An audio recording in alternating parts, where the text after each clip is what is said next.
ہم خیبر سے لوٹ کر نبی کریم صلی اللہ علیہ وسلم کے ساتھ رات میں سفر کر رہے تھے۔ کسی نے کہا کہ حضور صلی اللہ علیہ وآلہ وسلم اب پڑاؤ ڈال دیتے تو بہتر ہوتا۔ آپ صلی اللہ علیہ وآلہ وسلم نے فرمایا کہ مجھے ڈر ہے کہیں نماز کے وقت بھی تم سوتے نہ رہ جاؤ۔ اس پر حضرت بلال رضی اللہ عنہ بولے کہ میں آپ سب لوگوں کو جگا دوں گا۔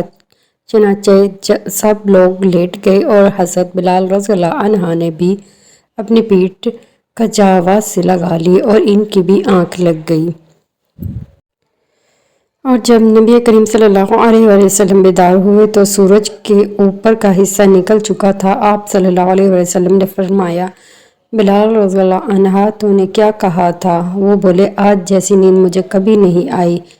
پھر رسول کریم صلی اللہ علیہ وآلہ وسلم نے فرمایا کہ اللہ تعالیٰ تمہاری ارواح کو جب چاہتا ہے قبض کر لیتا ہے اور جس وقت چاہتا ہے واپس کر دیتا ہے۔